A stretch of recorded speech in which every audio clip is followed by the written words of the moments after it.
So that, of all the things I look at, that's the thing that's most glaringly obvious. So if I look at a fundamental problem, you've got some problems, but that is the biggest problem that's easiest to fix. Actually, it's like this, because my left hand is weak. not like that. Right. You have what's called an opposing grip. You have a weak left and a strong right. Sorry. So is that a bad thing? No. But it's a bad thing because listen, I feel this so much in my swing. I'll come down and I just feel like my right hand is pulling back. it's falling off the club. Yeah, and they're like fighting each other rather than working together. Right. So we just have to tweak the grip.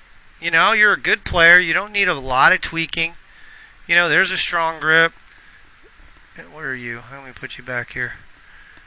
I want to tweak it just a little bit. I think we can get some results.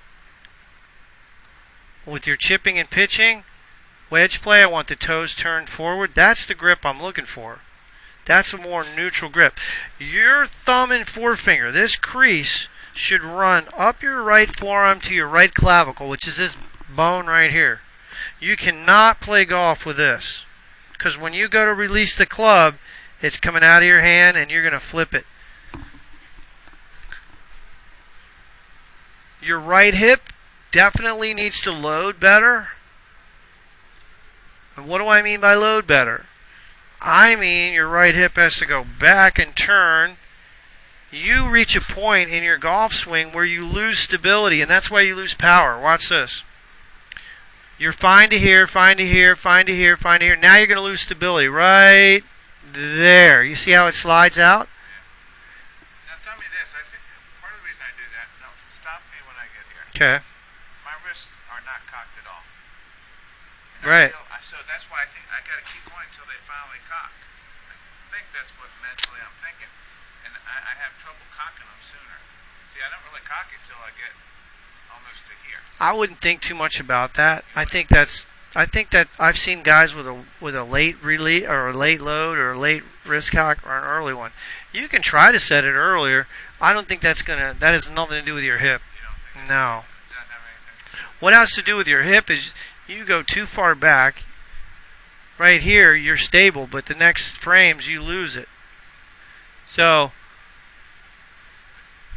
but see, for me... Where you think I should stop before where do I get before I lose it? All right, so let's talk about that. Here's what might happen. If I tell you to shorten your swing, it'll throw your timing off. Because what will happen is you'll think my swing is super short, and then you're going to add more speed with your hands to try to subconsciously catch up for the loss of power that you feel. So, I want you to stabilize. The root causes the problem is your hip, not your arm swing.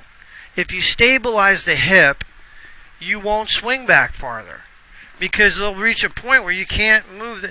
Now, if you say to me, I can't stabilize that hip, it hurts, that's a different problem. But I would like to get to the root cause of the problem, which is a more stable hip. When you turn back right to here, first of all, I would turn this foot inward a little bit to restrict the hip. I would activate this adductor muscle. Like so, grab my adductor and try to move it. Yeah, just push it. I would activate that. And I would try to see if you could turn in and load, stabilize. So what you would do to strengthen that muscle is squeeze a ball between your knees and just try to turn and load against a brace. If you can't do that, we'll see what happens. But that would be what I think you should try to do and stabilize that hip. I wouldn't think about your arm swing. I hesitate to take people's swing from long to short because it throws their timing off.